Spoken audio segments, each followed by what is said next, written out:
दो तीन चीजें बता दूं। जैसा कि आप जानते हैं, आप लोग सुबह से बहुत जल्दी से आकर के यहाँ पर आज इंतजार की घड़ियां गुजार रहे थे और हमें आने में बड़ी देर हुई। कल कुछ ऐसी व्यवस्था बनी, मुरादाबाद का सत्संग था और कुछ ऐसे बहुत ही जरूरी काम जो स्वामी जी के मिशन से जुड़े थे उसको करने के लिए जाना पड़ा। कुछ भाई बहनों ने सहयोग किया उसमें।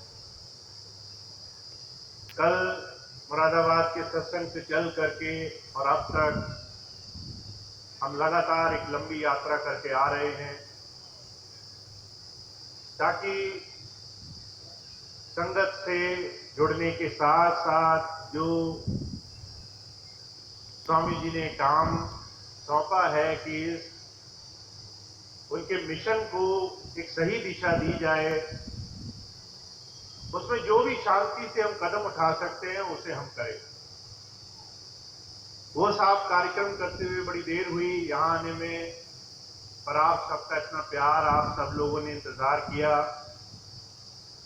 तो सबसे पहली बात तो मेरे दिल में इसका बड़ा बड़ा आभार है कि आप सब लोग इतने प्रेम से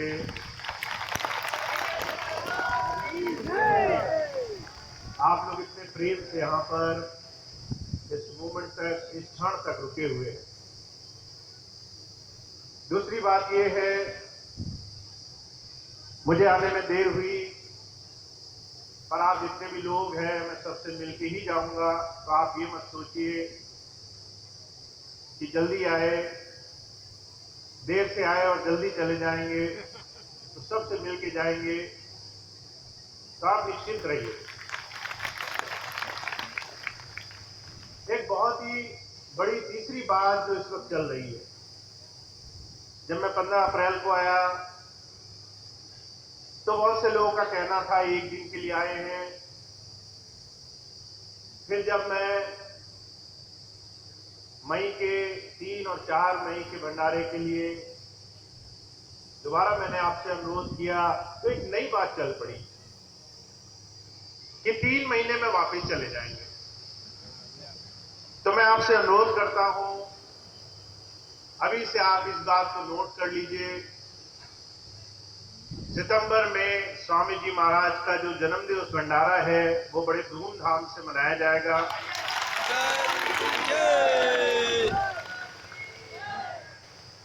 आप सब लोग संगीला आश्रम में आमंत्रित हैं, आप सब लोग आएंगे, ऐसा मेरा विश्वास है। एक बार फिर से 10 वर्ष के बाद हम इस भंडारे में आप सबकी और हर एक उस सत्संगी भाई बहन की जो पिछले 10 वर्षों में सत्संग में नहीं आए, भंडारे में नहीं पहुंचे, उन सब की उपस्थिति वहां पर हो, सब लोग वहां पहुंचे। और ये ठीक 4 महीने बाद होगा, तो 3 महीने वाला संकट भी दूर हो गया। तो सब लोग इस बात को ध्यान रखें, अगर कोई भी बीच में ये भुलावा है कि स्वामी जी के मिशन को, उनके इस काम को जो दोबारा से आपने और हमने मिलकर इस मजबूती से करने का संकल्प लिया है, वो बार बार डामाडोल होगा, तो हर एक वो व्यक्ति अपने मन से बात निकाल दे। और मैं तो ये चाहता हूं, ये मेरी बड़ी दिली इच्छा है। मैंने बोला था सोनू बहन से कि आप ये व्यवस्था का काम देखो, 2 भंडारे हुए, उन्होंने बहुत अच्छे से हर एक व्यवस्था करने की कोशिश करी। मैंने उनसे कहा कि अभी 18 सितंबर का हम जो भंडारा करने वाले हैं, ये ऐसा हो कि सारी संगत में ये संदेश जाए, और ये व्यवस्था आप कैसे देखती हो ये हमें देखना है। तो वो बड़े दिल से आप सबका स्वागत कर रही हैं कि आप इस भंडारे में पहुंचेंगे और हर एक चुनौती जो इस प्रोग्राम को सफल बनाने में होगी वो हम सब मिलकर के करेंगे। एक और बात है जो मुझे आपसे कहनी है। बहुत से लोग ऐसे हैं जो भयभीत हैं, परेशान हैं, बार बार दुविधा में हैं, बहुत लंबा समय बीत गया, बार बार भ्रमित होते हैं। मैं बस आपसे एक बात कहना चाहता हूं, जब कोई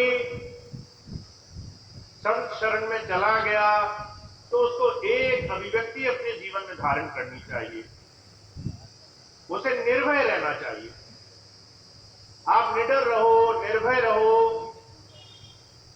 जैसे माता होती है, उसके पास कोई बच्चा होता है, जब तक उसे इस बात का एहसास है कि उसकी मां उसके पास है, तब तक दुनिया का कोई संकट उसे दिखाई नहीं देता। ऐसे ही जब तक आप अपने गुरु की शरण में हो, उसके साथ जुड़े हो अंदर से, आप निर्भय रहो, निडर रहो। संसार की कोई भी विपत्ति, कोई भी समस्या आपके सामने समस्या नहीं है। अगर तकलीफें आई, महाराज जी कहा करते थे,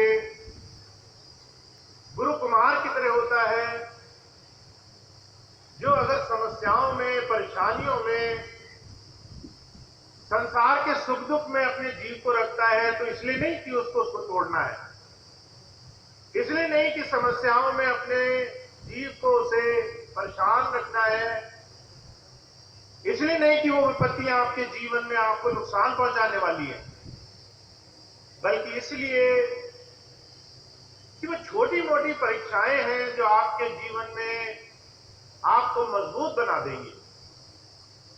और गुरु आपको उस समय ठोक पीट करके देख लेगा कि इसकी खोट मिट गई कि नहीं मिट गई। हुजूर कहा करते थे, गुरु और शिष्य का नाता वो जीते जी तमाम विकारों से मुक्त होकर के वो सही प्रभु नाम में जुड़ने का नाता है। तो संसार की विपत्तियों को, तकलीफों को इस तरह से मत देखिए, निर्भय रहिए। जो कुछ भी परेशानी आपको दिखाई दे रही है वो क्षणभंगुर है, आज है, कल नहीं रहेगी। और कल आप जब पलट कर देखेंगे तो कहीं ना कहीं शुक्र मनाएंगे, अच्छा हुआ, जो हुआ, जैसे भी हुआ, हमारे भले में, हित में ही हुआ। तो इस बात को आपको ध्यान रखना है।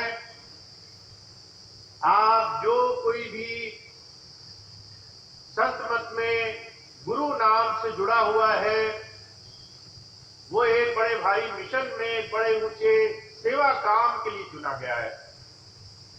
और वो सेवा काम, वो छोटी सी छोटी भी इकाई जो आपके द्वारा कराई जा रही है, अगर आपसे ये भी कहा जा रहा है कि किसी को पानी पिला दो, अगर ये कहा जा रहा है कि आप आश्रम में आकर के छोटा सा काम कर दो,